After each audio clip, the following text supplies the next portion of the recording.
I don't think he was seeking popularity. I mean, he was a very ornery, difficult, non-team player. He had, though, what I think is kind of a superpower, which is he didn't feel the need to be liked. And so much of bad politics and bad decisions is about the need to be liked and about pandering. And so he didn't belong to teams or factions or groups, schools of foreign policy. He was even disloyal to the Democrats when it suited him.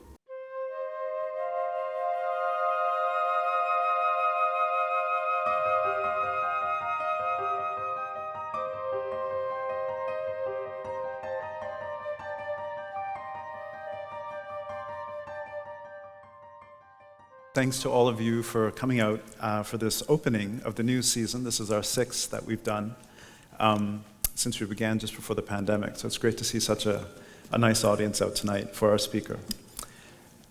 And it's a great privilege to introduce him, Mr. Edward Luce of the Financial Times. I wanted to set the stage by talking about the book that Ed has recently written, which is really doesn't begin with the fall of the Berlin Wall, but that's a good place to maybe start the context. The fall of the wall, of course, seems a long time ago. The impending demise of the Soviet Union, according to Francis Fukuyama, represented the end of history. The third wave of democracy that began in the mid-1970s, combined with the Washington Consensus in favor of liberalization, privatization, deregulation, signaled the ideological victory of liberal capitalist democracy. The West, it seemed, had triumphed. But since the end of the Cold War, as we know, tests this verdict. Market democracy spread in virtually every region of the world, but state breakdown, ethnic cleansing, and even genocide occurred too. The new century witnessed the creation of the International Criminal Court, but the 9/11 attacks, the anniversary of course is today, on the US offered a pretext to launch a so-called war on terror and invade Iraq, undermining civil liberties and the rule of law while creating havoc and destruction. The expansion of capitalism after the Cold War reduced global poverty and reduced North-South inequalities, driven by the rise of China and Asia in particular. Yet the great financial crash of 2008 exposed the structural fragility of the neoliberal capitalist order as well. Many governments responded by imposing austerity on their societies while bailing out the banks, fueling anger and insecurity, which led many citizens to support populists that promised to close borders and protect workers. Finally, the COVID-19 pandemic witnessed a triumph of science in record speed, saving millions of lives.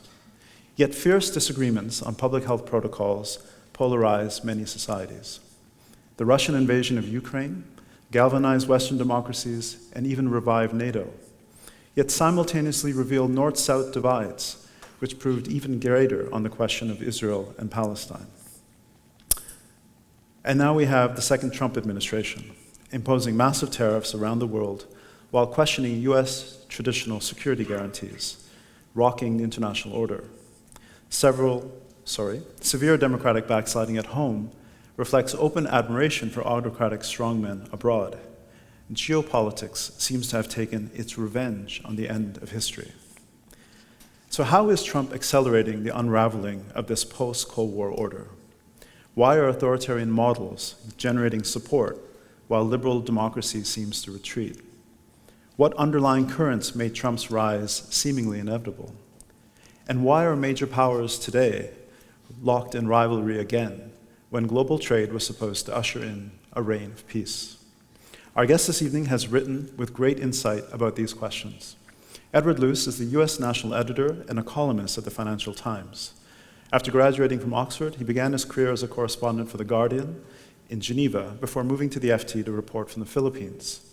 In the late 1990s, he became a speechwriter for the US Treasury Secretary Larry Summers in the Clinton administration, before returning to the FT to serve as its capital markets editor, as well as its bureau chief in Washington and South Asia. Along the way, he penned 3 acclaimed books: In Spite of the Gods, The Strange Rise of Modern India, Time to Start Thinking, America and the Age of Dissent, and The Retreat of Western Liberalism. And he continues to appear regularly on major news broadcasts, including CNN, NPR, MSNBC, and of course the BBC. I first came across Ed's writing on India more than 20 years ago, struck by her sharp grasp of its politics, whose complexities can bewilder many observers. Over the years, I became an avid reader of his analyses, commentary, and books for their ability to expose political intrigues and assess policy debates, often told with irony and always a keen sense of history. He remains a clear advocate for Western liberal democracy and its promise, but regularly calls out its myopia and its mistakes. His latest book, which inspires his talk today, is Zbig, The Life of Zbigniew Brzezinski, America's Great Power Prophet. Ed will present some opening remarks for about 20 minutes. I'll then start a conversation with him to explore some of the issues raised in his talk and in his book before we open the floor to your comments and questions. Please join me in welcoming Edward Luce. I've no idea why in Canada at this moment you should be interested in geopolitics.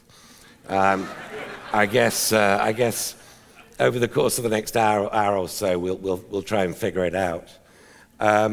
It's always a delight for me to come to Canada.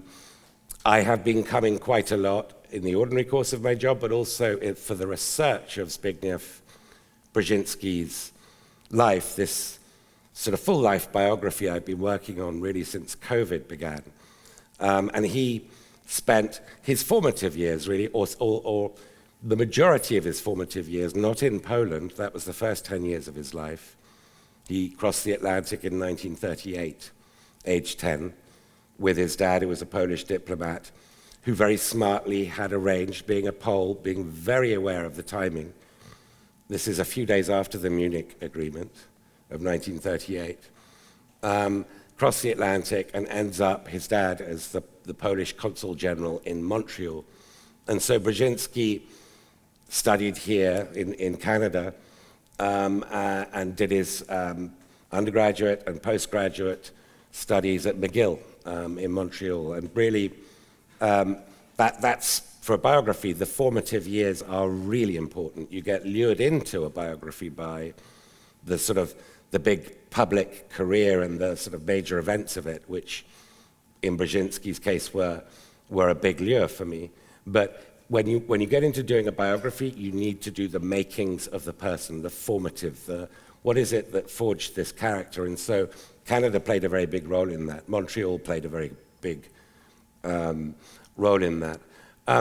So let me try and link it up to what I call the revenge of geopolitics. Brzezinski's life, that is, to the revenge of geopolitics. Now, I think I'm quite a fan of Churchill's dictum that the further back you look, the further forward you can see. I think that when we're in a period like we are now of many predicaments, lots of unexpected sort of radical uncertainties, where geopolitics is back and back with a vengeance and shows no sign of being anything other than back. There's no time limit on this. And perhaps our dawning realization that this is a return to the norm, and that there was a period in my formative, well, at least in my sort of student and post-student years, where we somehow believed that we'd escape the laws of gravity and great power competition, etc. These belonged to history. None of which, of course, is true. But I think the study of history at moments like this is the best way we have in the humanities. We don't have metrics, we don't have numbers, or if we do, they're spurious. Is by analogy, by comparison, by example, by stories, and by immersion in them. And this story, the story of Brzezinski's life, is the story of the American 20th century.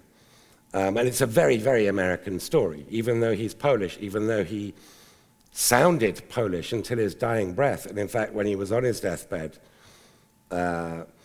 in Virginia in 2017, a few months after Trump took office, he reverted to speaking Polish, even though he had left that country 79 years earlier.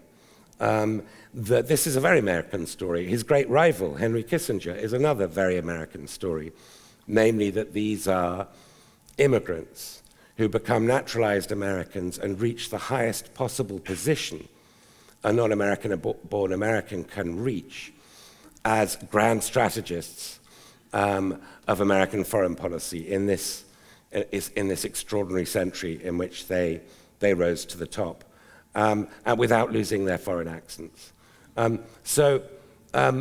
His was a very, very American story. And like Kissinger, he brought with him very, very un-American presumptions about the world. In the last few years of Kissinger's life, I sort of tortured him as an interviewee for the biography of Brzezinski, who predeceased him by 6 years. Kissinger died in 2023.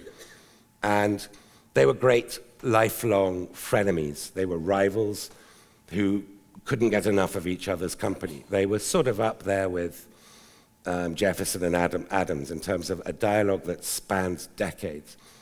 And I asked Kissinger, who was a far more celebrated and better-known figure than Brzezinski, where he would rank Brzezinski in terms of American Cold War strategists. And he said, he's definitely in the top 2. And so I was just racking my brains as to who number 1 might be. I made some logical deductions. But then he got into what they had in common. And what they had in common, in his words, was a sense of the tragic. They had both come from interwar Europe, brief sort of moment of serenity, and a very brief moment of an independent Polish republic, in Brzezinski's case. And he said that we understand from what happened, his family, of course, mostly dying in the Holocaust, Brzezinski's homeland being razed and being the initial theater of the Second World War. For the first year, it was the only significant action was Poland. That they both had an understanding, not just of the sense of the tragic, but of the fragility of civilization, the fragility of stability. But they were radically different characters in terms of their strategic approach to the Cold War. So just very, very briefly, Brzezinski's McGill thesis, which is called Russo-Soviet Nationalism, which he wrote aged 22 in 1950, is for a biographer an extraordinary thing. It's very rare in somebody's life that you get the kernel, the microcosm of their life and of their approach to the subsequent decades they're going to live through, laid out as clearly as Brzezinski did in that thesis, in that postgraduate thesis in 1950. And what he lays out is what he calls the Soviet Union's Achilles heel. And that Achilles heel was the nations.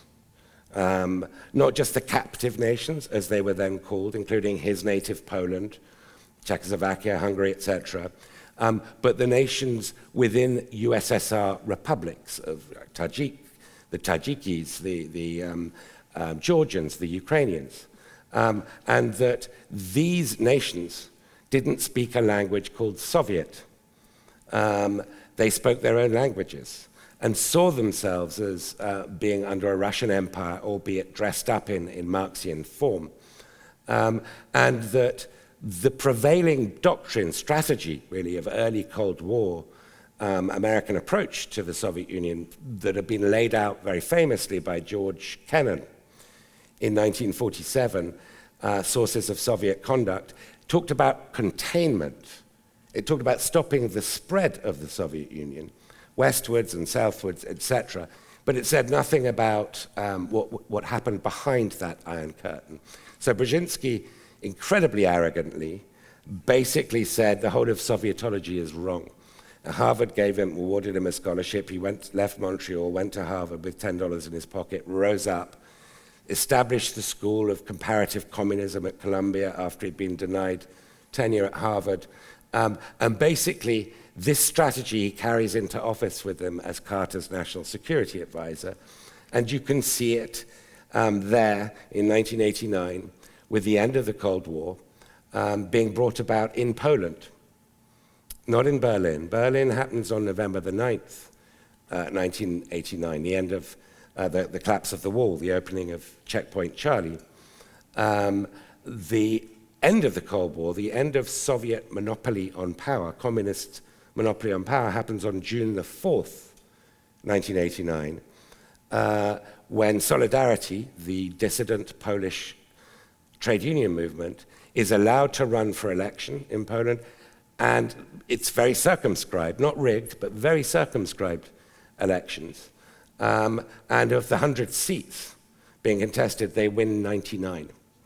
And it becomes impossible for the then Polish leader, the communist leader, Jaruzelski, to deny what's happened. He gets Gorbachev's permission, and instead of giving, as they had originally planned, a couple of junior posts to Solidarity, Minister of Sports or something, they give them the whole government.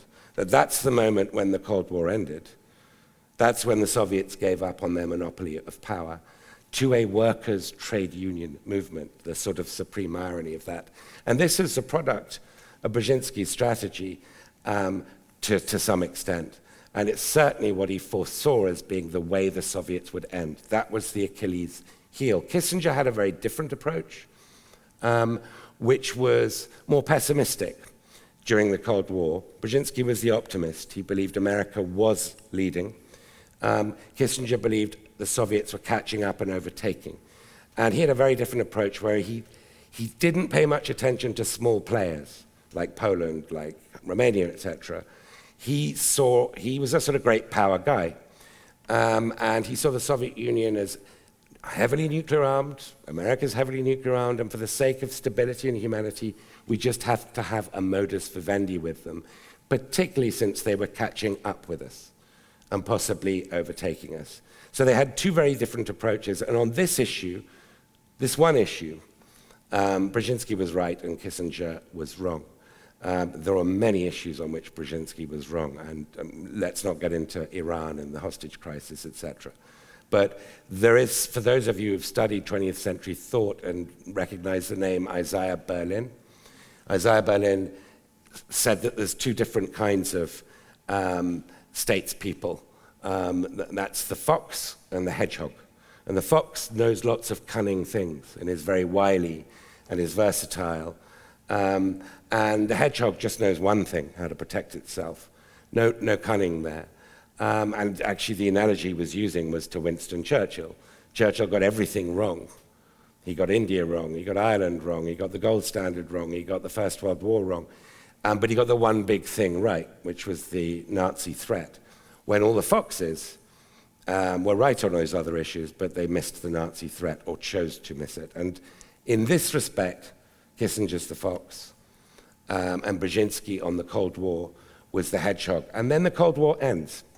And he turns Brzezinski from being this extraordinary optimist, a very American figure, much more American than the Spenglerian Kissinger, into being pretty much instantly a pessimist.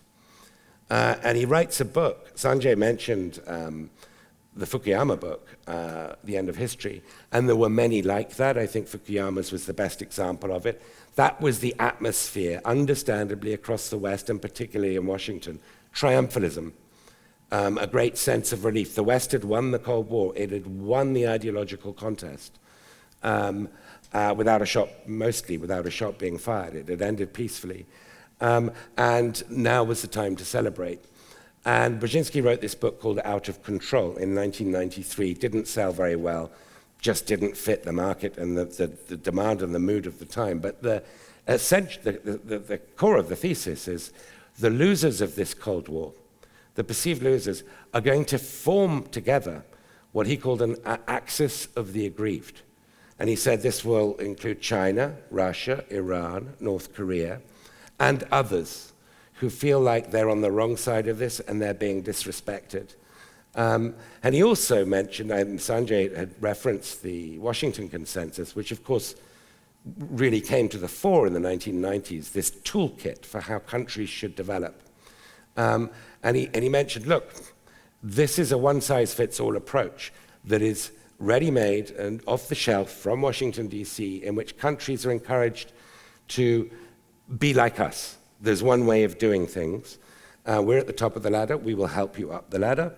But there's only one ladder, and there's only one way of getting to the top, and that is our way. And he said, this will boomerang on us.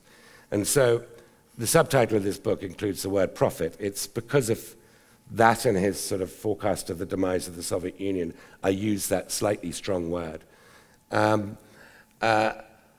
The essence of a grand strategist, or any decent strategist in foreign policy, is dating back to Sun Tzu and through every sort of culture, Kautilya in India, Ron Clausewitz, every sort of possible thinker throughout history will tell you that the key to diplomacy, which is war by other means, to reverse the aphorism, is to understand your enemy or your potential enemy, to live and breathe what they think, to speak their language, to understand their trigger points, their motives, the better to avoid war, because war is when diplomacy fails. And Brzezinski and Kissinger in different ways, and George Kennan and Dean Acheson, many people, were great at what they did, even though they disagreed with each other. And even though some were morally more questionable than others, and I think Kissinger, we could have a whole nother talk about. But because they tried to stand in the shoes of America's interlocutors. And Brzezinski's point in the 1990s was, we've ceased to be strategic. We've said, we're not going to study you anymore. You need to study us. We've gone from this period of an extraordinary period in the 50s, 60s, the Cold War university, the appetite for knowledge, and the people who studied languages and the sciences and the anthropology, the funding of studies of the rest of the world in the 50s and 60s has no precedent in history in terms of just sort of the scale of resources and brains and talent and immigrants that America brought in to try and help with this problem, including, on the humanities side, people like Kissinger and Brzezinski. And there's no doubt that American universities didn't cease to be great universities in the 1990s, but Washington ceased to have a demand for their knowledge about the world. And Brzezinski said, this is astrategic, which is a sort of posh word for stupid. And when we think of that axis of the aggrieved, I do think that was quite prescient. I think we saw it in Tianjin a couple of weeks ago. I think we saw it at the May Day Russian parade. Who was standing there with Putin on Red Square in May this year. I think if you look, and I'll end with this, because when I'm less combobulated than I want to be, I can talk for longer than, I lose sense of the time. Did you say 20 minutes? I'm just going to end with this because I think we should start talking. The sort of first great diplomat of the American century, of the post-Second World War period was Dean Acheson. And he, in his memoirs, he was Harry S. Truman's Secretary of State. In his memoirs, he called Present at the Creation. And the creation was the institutions that we all know, the United Nations, the Bretton Woods institutions, the sense that there was a universal sort of application of law, including human rights, that this was the American system. This was the world that America built. Now, we are all grappling, particularly in countries like Canada, Denmark, Panama, but really all of us, with a sort of America that feels like it's gone rogue, but also a world preceding this one where we've been aware for 10, 15, 20 years, really maybe 24 years today would be a good starting point. A world where the rules seem to have changed and maybe there aren't any rules. And that is a world where there is a sort of rise of great power competition again. But what I don't think we really accounted for was that when we're present at the destruction, which I think we are, we're present at the destruction of that world, that America would be leading that destruction is not something that I think we would have reasonably forecast. And it presents a conundrum. It really does. It does sort of, to me, reinforce that dictum of Churchill I started with, that you need to understand the past to grapple with the very weird sort of curveballs we keep getting seeing thrown in the present. And that's just a sort of very brief reason why, with a busy day job, in a town in Washington, D.C., that, does sort of occasionally challenge the mental health nowadays, that studying history and doing so in a very immersive, my wife's really tolerant, but all sort of spare time to do a proper biography. That's why I did it. It's fascinating, but it's also relevant. So that's a sort of the brief précis of why I wrote it and why I think it's relevant. And but much more interesting, though, we'll be talking to Sanjay about, more precise topics, I hope. Oh, my water. Everyone?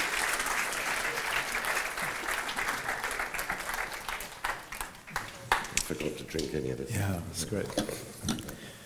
So, the book is as fluent as Ed speaks. It's a really terrific book. It's a very long book. I spent most of last week reading it.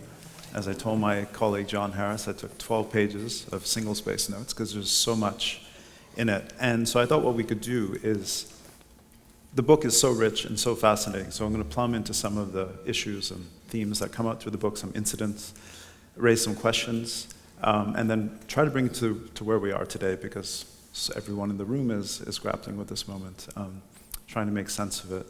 But like you said, to see what we can learn from that period that would illuminate the present. So I didn't realize until I read the book, in my own ignorance, that Brzezinski had spent these formative years in Montreal, also my alma mater, McGill, so I was particularly sort of pleased to see that. And you talked about how, and this happens often with scholars, that that you can see the traces of their thinking at a very early stage. And like you said, his master's thesis, which said the Achilles heel of the Soviet Union was nationalism, which led to the comparative study of communism by the time he showed up in Colombia a couple of decades later. So that's clear intellectually, but could you say a little bit about what other impact, if any, growing up in Montreal in that period had on him as a person? Yeah, it's a very good question. It was an intriguing part of the research because, the further back you go in life, the harder it is to get material. And I came across, his family found the diaries he kept when he arrived in Canada. He began keeping a diary age 10 when he crossed the Atlantic. And incidentally, they arrived in New York and took a train to Montreal. And they arrived, as I think I mentioned earlier, a few weeks after the notorious Munich agreement. And 15-year-old Heinz Kissinger had arrived from Bavaria a couple of weeks before the Munich agreement. So it's a sort of weird sort of brushing of history of these two great rivals. They see the they see the Statue of Liberty pretty much the same season for the first time. And these diaries, they're in Polish. And he starts at an Anglophone school without speaking a word of English in Montreal called Newman House, and gets first prize in English by the end of the first year. He was an extraordinarily talented brain. But the diaries are from that age a chronicle of the Second World War, and it begins, as I said, in Poland in 1939. And his dad brings home these Polish briefings every night, which Zbigniew Brzezinski reads, but they listen to Radio Warsaw. And for the first couple of weeks, Radio Warsaw is functioning and describing this sort of Dante's Inferno that has descended on the streets they know so well, the families, the razing of Warsaw, and the new age of total war. And they're listening to it from, Westmount in Montreal. And then one night it goes silent. And from then on, every night all you hear is the first 11 notes of a Chopin Polonaise. And then one night that disappears and it's replaced by Deutschland über alles, early sort of October 1939, which to him, even more than all the sort of horrific events he's digesting, is that's the sort of moment the hammer comes down. They're listening to Radio Warsaw, and it's the German national anthem. So going through these things is sort of, I had to get them translated, they're all in Polish, but is utterly sort of intriguing. And then he goes through the war, and he gets older, and he covers every night in his diary more sophistication. He understands that, the Allies don't really care about Poland. They want to just get Stalin to advance as quickly as possible, and that means he's going to get Poland. And occasionally he mentions girls, and they've all got Anglophone names, like Anne Pitt, Jane Granger, that kind of name, and talks about necking. I had to ask my 90-year-old father what necking is. Obviously he blushed. But they'll have a couple of lines on that, and they'll go right back into tactical battle plans for 10 paragraphs. Yeah. And so you see the sort of monomaniacal sort of young mind very early on in his Montreal days. Yeah. I mean, that's all, it comes through in the book, and you say that he carries the driving force in his life is his wounded Polishness, as you put it. And clearly from what you just said, his mind is there. It reminds you of the great scholar of nationalism, Benedict Anderson, once said, nationalism begins in exile. And he's in exile, as you said. He only spends 3 years in Poland. Summers are always in Poland. But because of his father's diplomatic career, he's, in a sense, out of Poland. So it's his imagined community as well that he's living. So he grows up, he's teenage years in McGill, desperate to go to Harvard, gets into Harvard, goes there, and as you say, very precocious student, excels at Harvard, shines, works with two very eminent scholars, Carl Friedrich and Rolf Fansod, is given a lectureship. But then he's denied tenure at Harvard, and he moves to Columbia University, which in retrospect was good for him and what he wanted, because he didn't want to become an academic. He was a terrific scholar, deeply invested in the world of ideas, but also, more importantly, the world of action. And he moves to Columbia that's when he begins to move in political circles. He begins to advise John F. Kennedy. He's an early backer of the Vietnam War. And he gets his first job in policy at the State Department in 1966, so the policy planning. I think today we call it the policy planning unit, but the same one. And very quickly, this is very striking in the book, he develops frustration initially, but it becomes contempt for the State Department and its role in foreign policy. And two things. One, it's a lot of process, a lot of planning as opposed to acting. And the second is that he encounters what you describe as the WASP establishment. The Atchison, the Harrimans, and so on, which ran U.S. foreign policy. And so he is this new American citizen, but as you say, like Kissinger, an emigre, brings that world with him. And there's a terrible clash of personality, but also perspective and outlook.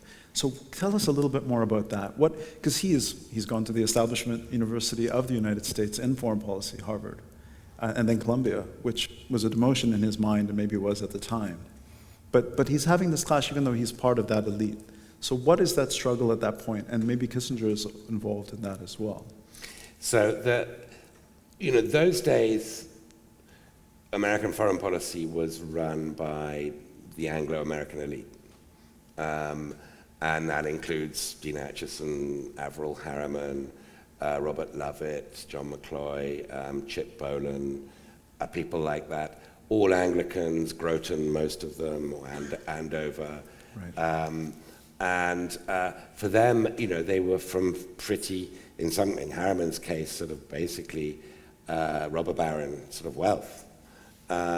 But even in the sort of lesser wealthy ones, they were super wealthy, and for them, public service was just that. It was service. It was something you did. After you made your money. After you made your money, after you inherited your money. After you inherited your money. And you worked in some white shoe law firm, and then you maybe ran a university, and you did this and that. And to complete your sort of a full life, it was necessary to have some public service.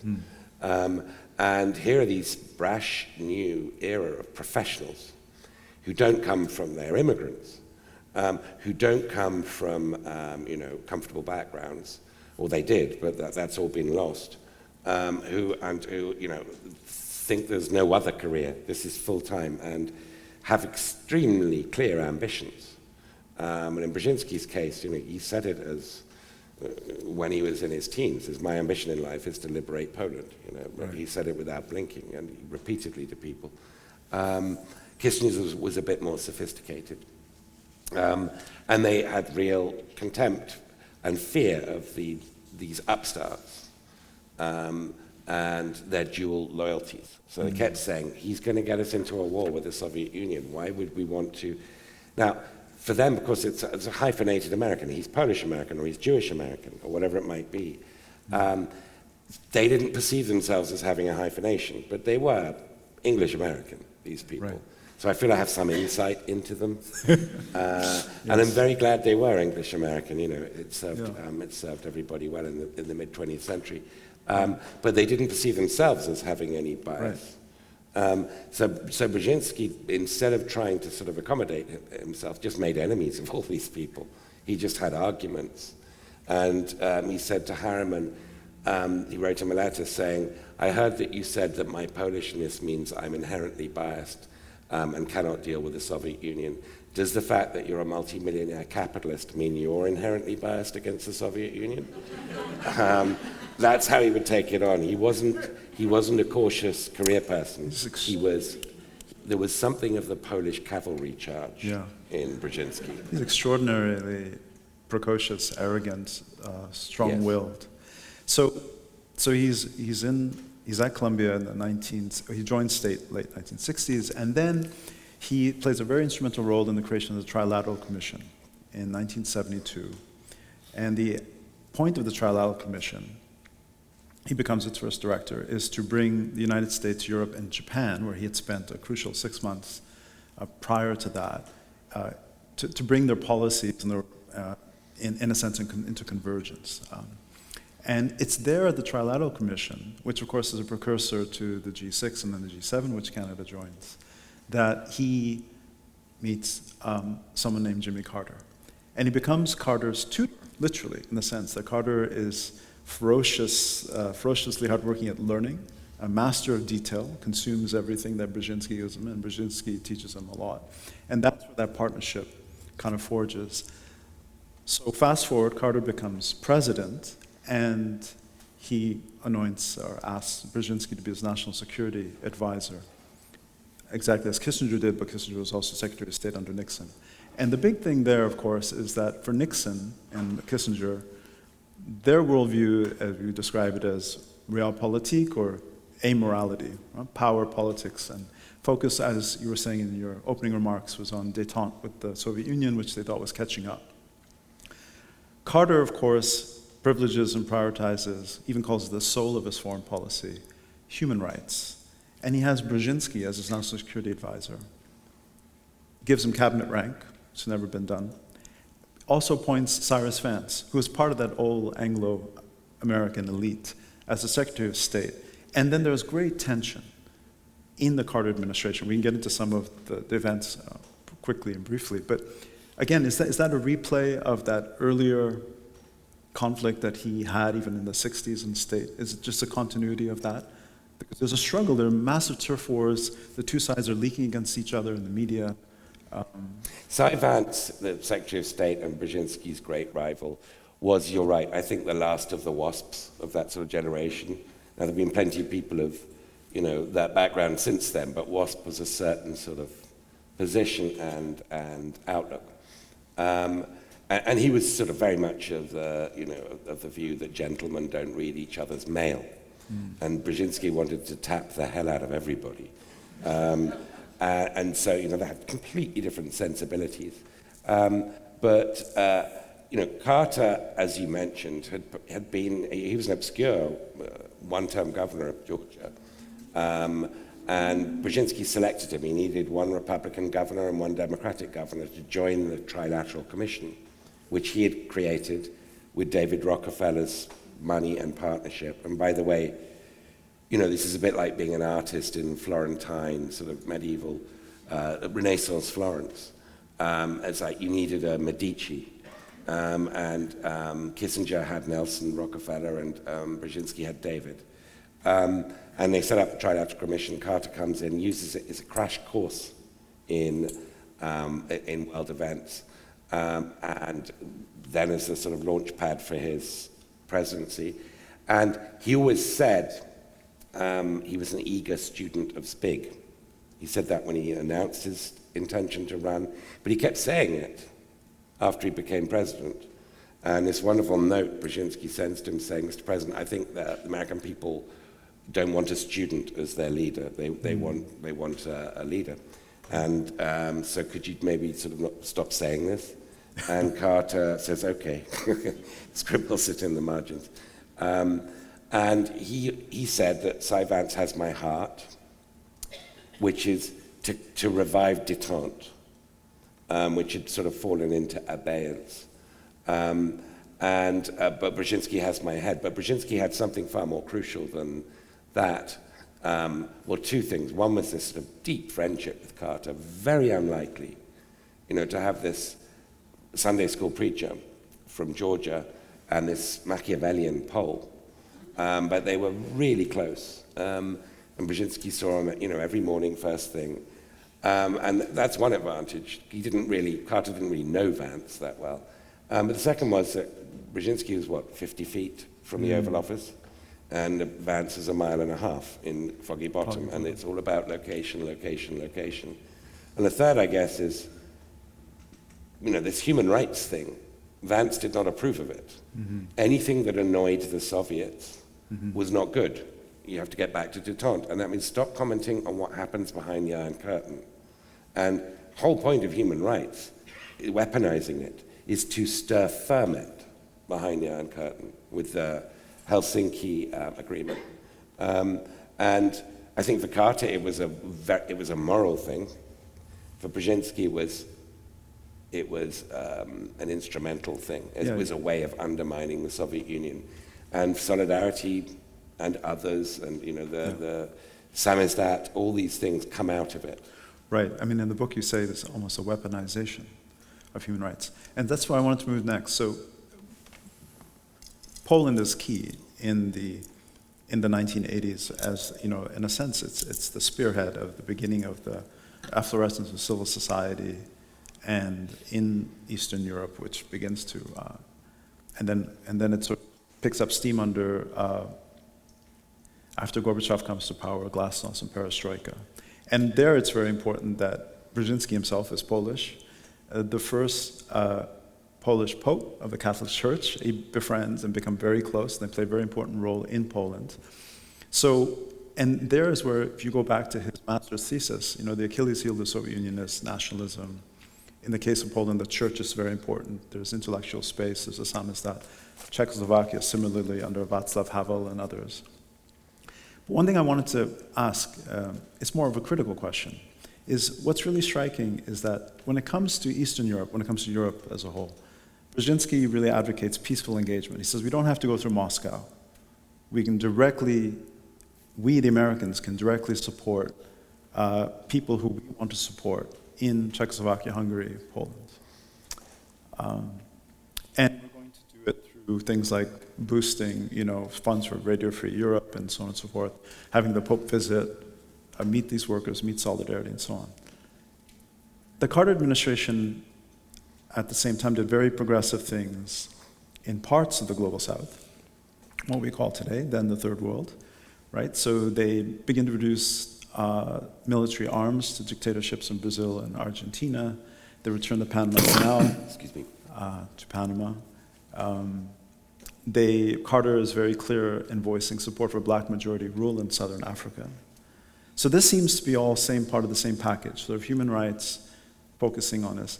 But in one sense, or in another sense, they seem not to be so different from the Nixon-Kissinger worldview in the sense that nationalism, particularly if it was national socialism in the Third World, so whether it was Angola, it was seen as simply a proxy of the Soviets. At least that's what comes through in the book. So way to put it, for Brzezinski, and the invasion of Afghanistan is key. The other, of course, episode we talk about is Iran. But the Soviets invaded Afghanistan in 1979. But actually, the US is providing covert aid prior to the invasion, even though post-Vietnam, you had something called the Clark Amendment in the United States, which said no more covert war, no more covert assistance and operations and so on. They circumvent that by recruiting Pakistan and Saudi Arabia, funding the Mujahideen and so on. And of course, as we know, today is 9/11. This is where it begins, and begins in 1979. And it's really the rollback that takes place, the funding of the Mujahideen.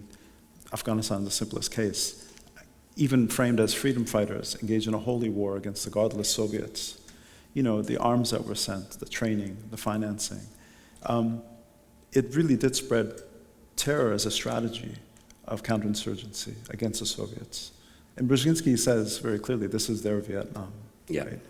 So how do you, what's striking is that he takes nationalism very seriously, authentically, genuinely, when it comes to Poland and Czechoslovakia and Hungary. It's under the Soviet Union. So we must free these countries. They're captive nations. But when he sees nationalism in the third world, and particularly if that nationalism is one that veers to the left, then it's seen as a proxy for Soviet intervention. And Soviets did support, but it's almost like it's seen as a proxy or a stooge or a pawn, as opposed to something that comes from that country's movements itself, as these countries are decolonizing. You know, in the case of Angola, 75 from the Portuguese. So is that also, I mean, that seems to be a real Achilles heel of that, world. There's tons of pragmatism, Machiavellianism in Brzezinski.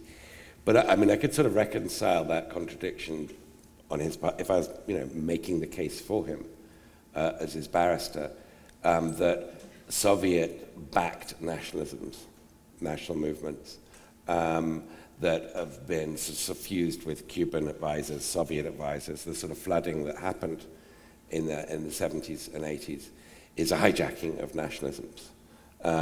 No different to the Polish communists. They claim to be Polish, standing for the Polish nation, but they're actually hijacked. They're satraps they're employees of Moscow. So that's how he would see it consistently. But for sure, I mean, you look at Afghanistan, he managed to get this covert finding, which is, that you do things without declaring it publicly. And in this case, didn't even brief Congress 6 months before the Soviets invaded. Not weapons. It was sort of other forms of material like radios, language broadcasting, to support this insurgency against the pro-Soviet government in Kabul. And also stirring up Soviet paranoia that this was going to become a pro-American place. And then when the Soviets invaded, and remember, Carter is the first American president in a long time not to have the albatross of Vietnam around his neck. When the Soviets invaded, Brzezinski saw them as basically blundering into their own Vietnam. This is your quagmire. And for sure, you look back from 24 years ago, anniversary 9/11, and you see the jihadism that partly, maybe mostly grew out of the Afghanistan Mujahideen groups. You can see it very differently. But in terms of bleeding the Soviets dry, it accomplished that. Right. So I'm just keeping track of time. And so you've already talked about the 90s. Brzezinski, in that moment of triumphalism, is very critical. In the early 90s, saying it's not the end of history. There's this axis within a groove that can form. I wanted to just mention, because it's in the book and it's really striking, because Ed says in the book, it's very hard to classify Brzezinski, and you can see it. The traditional terms we use for international relations thinkers, practitioners, scholars. Are they realists? Are they idealists? Are they hawks? Are they doves? You call him a warrior dove. It's very striking that he's already turned in the 90s against the establishment in ways you wouldn't expect. But the real change, really striking, is 9/11, where he's fiercely critical of the war on terror. He says you can't have a war on terror. You shouldn't call it an axis of evil. you should not tell, as Bush said, you're either with us or against us. I mean, some of these countries have real grievances, and these grievances have issues, and the issues are political. And this is just absolutely wrong. He initially supports the invasion of Iraq because he believes Colin Powell's intelligence. But once it becomes clear that there are no weapons of mass destruction, he's infuriated. And he begins to call for the troop withdrawal far before other leaders of the Democratic Party. That's really striking. So this really shows his independent cast of mind. So that's one thing I wanted to mention. The second then is you jump ahead. He becomes a huge fan of Obama when he meets him, initially advises him. But Obama gets a lot of media criticism because Brzezinski, we didn't talk about this, even during the Carter administration, of course, the one thing we didn't mention at all was the Camp David Accords, or you had with Sadat, that he is tarred with a criticism that he's anti-Semitic because he's seen as sympathetic to the Palestinian cause. He tells Obama, go for final settlement. Obama doesn't, and so on. But then he also not sours, but gets disappointed with Obama because he says there's a lot of sermons, but there's a lot of action here. So you begin to see, as you're saying, this optimist before the end of the Cold War, but then he's very critical in the 90s of the Clinton administration, fiercely critical of the Bush administration, hope in Obama, but then disappointment. And so how do you see this sort of arc? Is it the case that he begins to revisit? Because when we had the description for this event, we said, to what extent is the present disorder that we see, the seeds of this sown at the end of the Cold War? Did he begin to think that they had made mistakes then that had caused the sort of trajectory that he began to see? Or is it just that subsequent administrations were not paying attention to what they should have been doing? As you said, they were not learning about the world. They're not trying to understand the world. I think he saw hubris, post-Cold War hubris. He saw an America drunk on its own power. And again, sort of refer back to this essential sort of tragedy of history, that history goes on, it never ends. There was a sort of Icarus phenomenon here. Flying too close to the sun, your wings are going to melt. His response, the alacrity with which he came out against the way in which George Bush Jr. prosecuted the global war on terror, and the speed shortly after the invasion of Iraq with which he withdrew his qualified sort of loyal backing for it and said this is a catastrophe, turned him into a sort of folk hero on the left. On the left. And he had, in the 70s, been known as Darth Vader by the left. This is the era of Star Wars movies.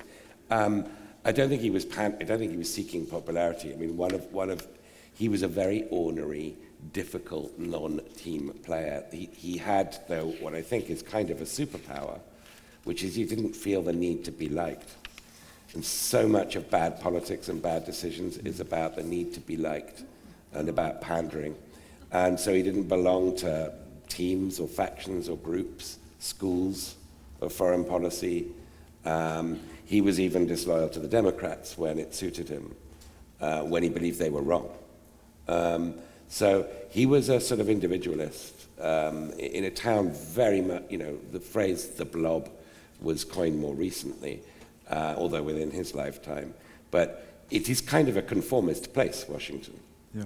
And he was a non-conformist. So I don't see a grand intellectual pattern there, except that in a way, because he'd been monomaniacal with the Cold War about defeating the Soviet Union, the end of the Cold War liberated his brain to think much more broadly and in a much more sort of ad hoc way, because that wasn't the sort of one issue. Did he become a fox? Yeah, so he became more, I won't say foxy, but he, yes, fox-like, that's the phrase I was looking for. Okay. We'd love to open it up to your questions and comments. Anything about Ed's opening remarks or the book itself? I'll just reiterate, it's such a terrific read. It reads like a thriller. Ed says that Brzezinski's life is cinematic, but the book itself is quite cinematic. Oh, thank you. It's just recorded. Yes. Good. As long as I get a blurb on the second edition in the back. You will.